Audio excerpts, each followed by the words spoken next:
یہ اخیر میں جو عبارت رہی تھی، آخری سطر دیکھیے، اکل آخر اللیل وشک فی طلوع الفجر، کسی نے رات کے آخری حصے میں سحری کی، کھایا، اور طلوع فجر کے سلسلے میں اسے شک ہوا تو صحہ صومہ، اس کا روزہ صحیح ہو جائے گا، لأن الاصل بقاء اللیل، کیونکہ اصل رات کا باقی رہنا ہے، رات ماضی قریب میں جو رات ہے اس کا اصل کیا ہے؟ باقی رہنا ہے، جب تک کہ صبح صادق کے متعلق کوئی دلیل نہ آ جائے۔ وقذا فی الوقوف، اسی طرح وقوف کے مسئلے میں، والافضل اللہ یاکل مع الشک، اور افضل یہ ہے کہ اس وقت نہ کھائے جس وقت شک ہو، یعنی شک سے بچنے کے لیے احتیاط، اور یہی زیادہ اسی میں زیادہ پرہیزگاری ہے، اس وجہ سے اس وقت نہ کھائے۔ چلے اگلا صفحہ دیکھیے، صفحہ نمبر 62۔ وعن ابی حنیفہ رحمہ اللہ انہ مسیء بالاکل مع الشک، بلکہ امام اعظم سے یہ اس مسئلے میں مروی ہے کہ شک کے ساتھ جو کھائے، صبح صادق طلوع ہو گئی یا نہیں، ایسے عالم میں جو کھائے وہ گنہگار ہے۔ اذا کانا ببصرہ علت، جبکہ اس کے آنکھ میں کچھ کمی ہو، وہ صبح صادق کو دیکھ نہ سکے، دیکھ کر پہچان نہ سکے، او کانت اللیلۃ مقمرۃ او متغیمۃ، یا رات تاریک ہو یا بادل ہو، چاندنی ہو، چاندنی رات ہو، تو ایسے صورت میں مقبرت نہیں، چاندنی ہو تو صبح صادق کی روشنی اور چاندنی دونوں میں اختلاط ہو کے شک و صبح کا سبب بن سکتا ہے، یا رات جب بادل چھایا ہوگا تو تاریکی روشنی صبح صادق کی اگرچہ پھیل گئی ہوگی لیکن بادل کی وجہ سے تاریکی ابھی تک جاری ہو، تو ایسی صورتوں میں بدرجہ اولا نہ کھائے، کیونکہ یہاں شک والا پہلو صبح صادق کا طلوع ہونا یہ زیادہ ظاہر ہوتا ہے۔ او کانا فی مکان، یا ایسی جگہ ہو کہ لا یستبین فی الفجر، جہاں فجر ظاہر نہ ہو، تو ایسی صورت میں بھی نہ کھائے شک کے ساتھ۔ وَإِنْ غَلَبَ عَلَى ظَنِّهِ طُلُوعُهُ لا یاکلو، اور اگر ظن غالب ہو جائے کہ صبح صادق طلوع ہو گئی ہے، رات باقی نہیں ہے، تو ایسی صورت میں سحری بالکل ہی نہ کھائے۔ فَإِنْ أَكَلَ فَلَمْ يَسْتَبِنْ لَهُ شَيْءٌ لَا قَضَاءَ عَلَيْهِ فِي ظَاهِرِ الرِّوَایَةِ، ظن غالب ہونے کے باوجود بھی اس نے کھا لیا اور اس پر ظاہر نہیں ہوا کچھ بھی کہ صبح صادق جس وقت کھایا تھا صبح صادق طلوع ہو گئی تھی یا نہیں، تو ایسی صورت میں اس پر قضا بھی نہیں، ظاہر روایت کے مطابق۔ وَلَوْ ظَهَرَ أَنَّهُ أَكَلَ بَعْدَهُ قَضَى وَلَا كَفَّارَةَ عَلَيْهِ، اور اگر یہ ظاہر ہو گیا کہ اس نے جو کھایا تھا نا اخیر وقت میں، تو وہ صبح صادق اس وقت صبح صادق ہو چکی تھی، فجر طلوع ہو چکی تھی، تو ایسی صورت میں قضا کرے گا لیکن کفارہ نہیں۔ کفارہ کیوں نہیں؟ دیکھیے اگرچہ یہ ظن غالب ہے لیکن اس سے پہلے والا درجہ یقین کا ہے، بہرحال رات کا ہونا تو یقین ہے، ظن غالب کو بھی فقہا یقین کے درجے میں لے لیتے ہیں، لیکن پھر بھی شک کے دائرے میں ہیں، اور یہ مغلوب ہے، اگرچہ غالب ہے لیکن اتنا غالب نہیں جتنا رات کا پہلے ہونا یہ اور غالب ہے۔ اور ضابطہ بھی ہم نے پڑھا، الاصل بقاء ما کان علی ما کان، اس کے مطابق بھی رات کا باقی رہنا یہ ثابت ہوتا جب تک کہ اس پر کوئی اس کے خلاف اس کو کاٹنے والے قوی نہ ہو جائے، تو یہاں شک یہ دلیل قوی نہیں ہے، اور ظن غالب بھی جو ہے یہ اس درجے کا نہیں۔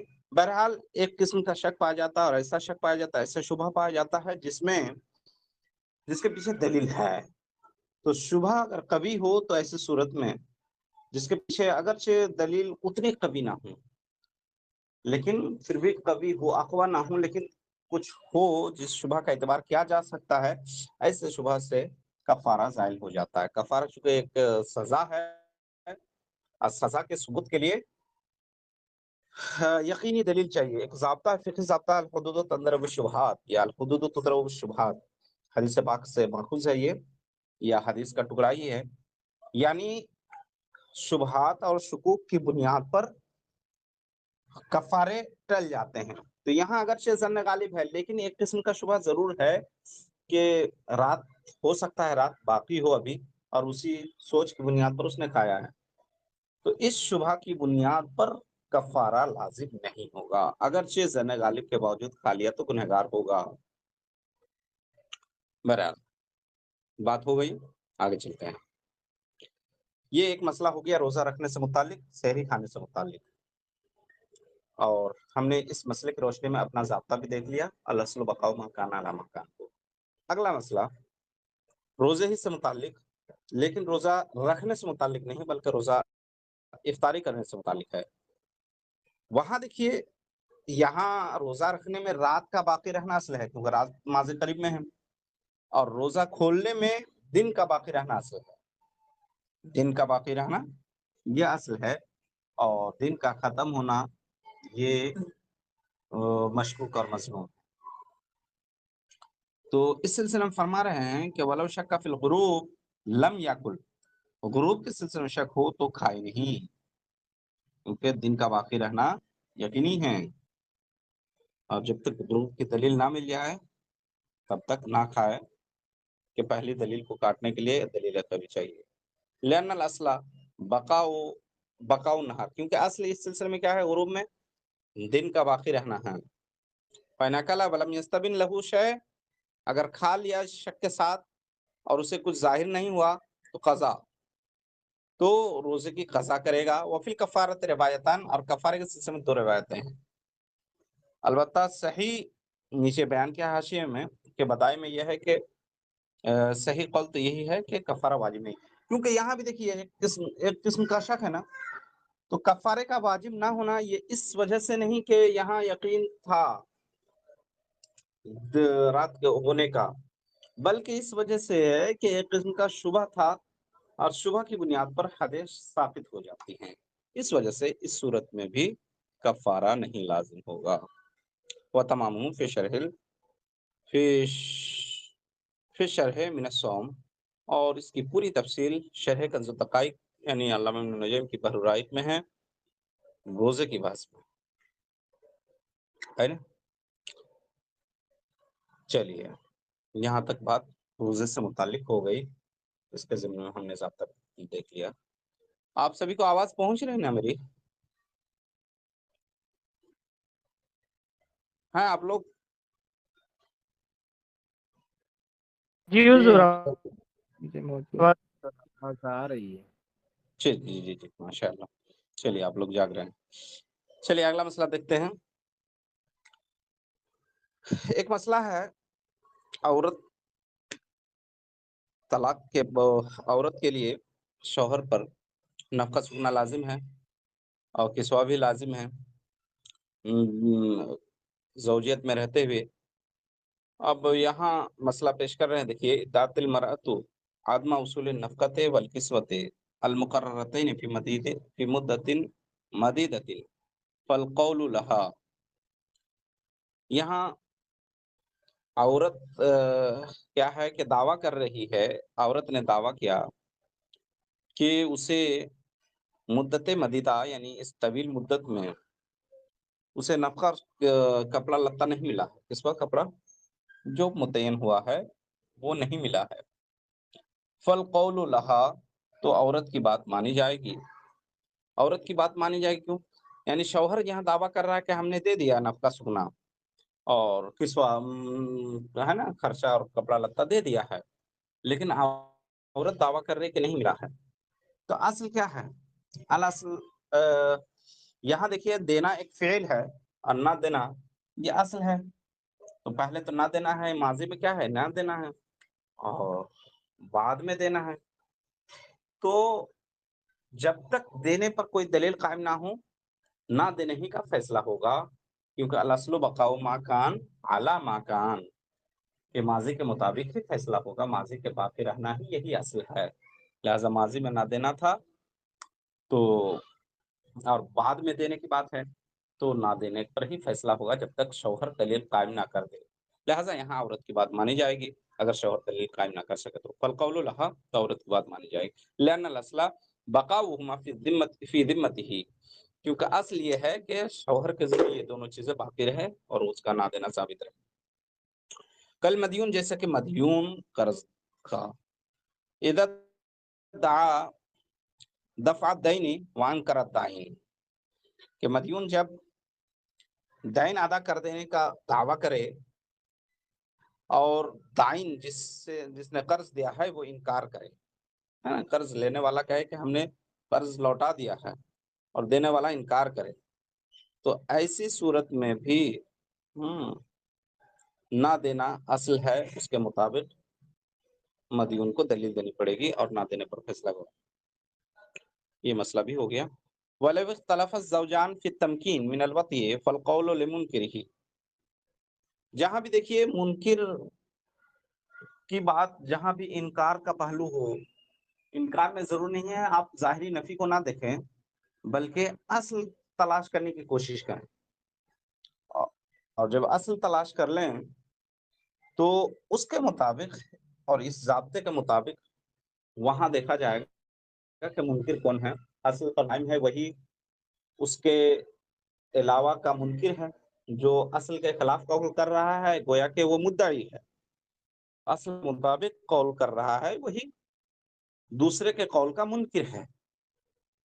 لہذا شریعت کا جو فیصلہ ہے حدیث پاک کے مطابق البینۃ علی المدعی والیمین علی من انکر، اگر مدعی دلیل نہ قائم کر سکے تو اصل کے مطابق جو قول کر رہا ہے اس کی بات مان لی جائے قسم کے ساتھ، ہے نا. والیمین علی من انکر، قسم منکر پر ہے.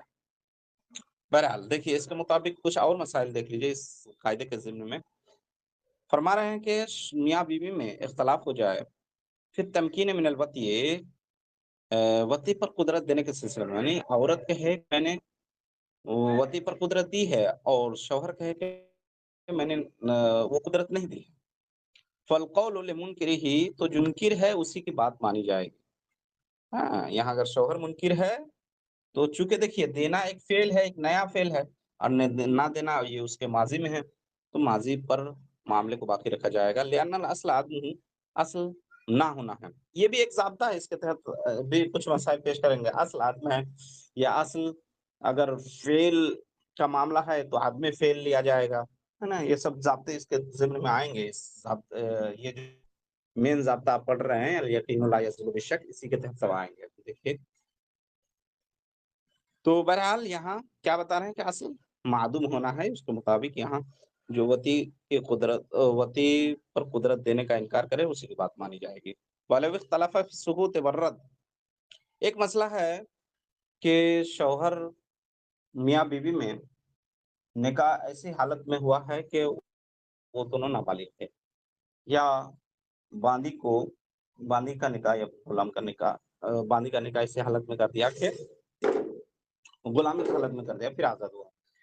تو آزاد کو نابالغی کی حالت میں جو نکاح کر دیا جاتا ہے، بالغ ہونے کے بعد اسے خیار فسخ حاصل ہوتا ہے. نکاح کو فسخ کرنے کا خیار بلوغ حاصل ہوتا ہے کہ دونوں نکاح کو فسخ کر سکتے ہیں. اسی طرح باندی کے مسئلے میں تو باندی نکاح کو فسخ کر سکتی ہے آزاد ہونے کے بعد، آزاد ہوتے ہی. لیکن اسی مجلس تک اختیار رہتا ہے جس مجلس میں بالغ ہو یا جس مجلس میں بالغ ہونے کے بعد خبر پہنچے نکاح کی. اگر پہلے سے علم نہیں تھا تو اگر اس میں خاموش رہی اور پھر بعد میں انکار کی تو بات کا قول نہیں لیا جائے گا، بلکہ اس وقت اگر خاموش رہی تو اس کے مطابق نکاح کو برقرار مانا جائے گا، اور اگر اسی وقت رد کر دی تو نکاح کو فسخ مانا جائے گا. تو اس مسئلے میں یہاں دیکھیے اصل کیا ہے. دیکھیے سکوت اور رد، ان دونوں میں اصل نکاح سکوت تو یہ اصل ہے اور رد یہ کیا کہتے ہیں ایک فعل ہے. لہذا یہاں دیکھیے میاں بیوی میں اختلاف ہو گیا، عورت بالغ ہوئی تو اس نے انکار کیا کہ نہیں کیا. بیوی کا کہنا ہے کہ میں نے انکار کر دیا تھا، اور شوہر دعویٰ کر رہا ہے کہ نہیں نکاح باقی ہے، تم نے انکار نہیں کیا تھا تو خاموش رہے تھے. اور عورت کیا کہے کہ میں نے انکار کر دیا تھا، لہذا میرا نکاح باقی نہیں ہے، میں آزاد ہوں۔ ایسی حالت میں کیا فیصلہ کریں گے آپ؟ تو یہاں غور کرنا پڑے گا کہ مدعی کون ہے، منکر کون ہے، اصل کے مطابق کون ہے اور اصل کے خلاف کون ہے۔ اسی حساب سے بات مانی جائے گی۔ اگر جو مدعی اگر دلیل پیش کر دے تو اس کی بات مان لی جائے گی، اور وہ دلیل پیش نہ کر سکے تو منکر کی بات مان لی جائے گی۔ بلکہ کچھ چیزوں میں قسم نہیں، ان میں سے نکاح بھی ہے، اس لیے امام اعظم کے نزدیک 6 چیزیں ہیں جن میں قسم نہیں ہے، یعنی جن چیزوں میں بذل نہیں ان میں قسم نہیں۔ بہرحال وہ تفصیل لمبی ہے، یہاں ہم ضابطے کو فٹ کرنے کی کوشش کرتے ہیں۔ دیکھیے مسئلہ، دیکھیے فرما رہے ہیں کہ کہاں چلا گیا مسئلہ، ہاں دیکھیے ولو اختلف بعد العدت فی الرجعۃ، نہیں اس سے پہلے ایک مسئلہ رہ گیا، ولو اختلف فی السکوت والرد، عبارت دیکھ رہے ہیں نا آپ لوگ کہ میاں بیوی کا اختلاف ہو گیا سکوت اور رد۔ سکوت اور رد سے مراد یہی کہ بالغ ہونے کے بعد جو اس کو خیار بلوغ حاصل ہو رہا تھا نکاح کو فسخ کرنے کا، اس وقت اگر خاموش رہے گی تو نکاح پورا قائم رہ گیا، پرانا نکاح، اور اگر خاموش نہیں رہی، رد کر دی، تو نکاح رد ہو جائے گا۔ فالقول لہا، تو عورت کی بات مانی جائے گی، لأن الاصل عدم الرضا، کیونکہ اصل راضی نہ ہونا ہے۔ اچھا دیکھیے یہاں خاموش رہنا اصل نہیں لے رہے ہیں، رد کرنا اصل لے رہے ہیں، کیونکہ راضی ہونا ایک نیا فعل ہے اور ناراض رہنا یہ گویا کہ اس سے پہلے ہے، پہلے ناراضگی پھر رضامندی، لہذا ناراضگی کو اصل بتاتے ہوئے یہاں کیا کہہ رہے ہیں، کی بات مان لی جائے گی۔ اگلا مسئلہ دیکھیے عدت سے متعلق، لب اختلاف بعد العدت فی الرجعۃ فیہا فالقول لها لأن الاصل عدمها ولو كانت قائمة فالقول له لأنه يملك الانشاء فملك الاخبار۔ میاں بیوی میں اختلاف ہو گیا عدت کے بعد رجعت کے سلسلے میں۔ دیکھیے عدت کے اندر اگر موجود ہے تو اس صورت میں چونکہ مرد واپس لے سکتا ہے، اگرچہ ماضی میں واپس نہیں کیا تھا، جب تک یہ طلاق رجعی کی صورت میں ایک اور دو طلاق صریح جب دے اور رجعی دے تو ایسی صورت میں اسے واپس کرنے کا اختیار ہوتا ہے عدت کے اندر۔ لیکن مان کے چلے کہ عدت گزر گئی، لب اختلاف بعد العدت، عدت گزر جانے کے بعد دونوں میں اختلاف ہوا۔ کیا اختلاف ہوا؟ رجعت کے سلسلے میں کہ شوہر کہہ رہا ہے کہ میں نے تمہیں لوٹا لیا تھا اور بیوی کہہ رہی ہے کہ نہیں لوٹائے تھے۔ تو یہاں لوٹانا ایک فعل ہے اور نہ لوٹانا اس فعل سے مقدم ہے، تو ماضی جب تک فعل پر کوئی دلیل نہ دے سکے، شوہر دلیل نہ دے سکے، تو ایسی صورت میں عورت کی بات مانی جائے گی اور اسی کے مطابق فیصلہ ہوگا۔ فالقول لہا لأن الاصل عدمها، تو عورت کی بات مانی جائے گی کیونکہ اصل رجعت کا نہ ہونا ہے۔ رجعت ایک نیا فعل ہے، اس کا نہ ہونا اصل ہے۔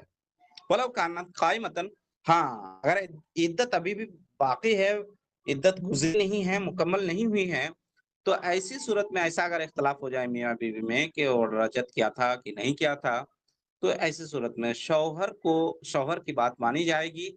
کیوں مانی جائے گی شوہر کی بات یہاں اس لیے کہ لأنه يملك الانشاء فملك الاخبار، کیونکہ شوہر انشاء کا مالک ہے، یعنی اگرچہ مان کے چلیے کہ ماضی میں اس نے رجعت نہیں کی تھی، لیکن عدت جب موجود ہے تو ابھی رجعت کر سکتا ہے نا، تو ابھی رجعت کرنا یہ ایک انشاء ہے، تو جب انشاء کا مالک ہے تو اخبار کا بھی مالک ہوگا، ہے نا۔ جیسے شوہر انشاء طلاق کا مالک ہوتا ہے، تو شوہر اگر اقرار کرے تو اس سے بھی تو طلاق پڑ جاتی ہے، تو اسی طرح ایک یہاں بھی سمجھ لیں کہ عدت کے اندر اگر موجود ہے تو شوہر کی بات مانی جائے گی، کیونکہ اگرچہ وہ جھوٹی خبر دے رہا ہے، اس جھوٹی خبر کو انشاء مان لیں گے۔ چلیے آگے چلیے، یہ ہو گئی نکاح کی بات۔ اب آئیے خرید و فروخت میں بھی ایسا اختلاف ہو سکتا ہے۔ خرید و فروخت میں اختلاف ہو جائے، ایک کہے کہ میں نے مجبوری کی حالت میں بیچا تھا، اور دوسرا کہے کہ نہیں مجبوری میں نہیں، تم نے توان بیچا تھا، ہے نا، تو کس کی بات مانی جائے گی؟ ایک دعویٰ کر رہا ہے کہ کرہم بیچا تھا، کرہم بیچنے کا مطلب یہ ہے کہ بھائی واقع نہیں ہوئی، رجوع کر سکتا ہے، فسخ کر سکتا ہے، اور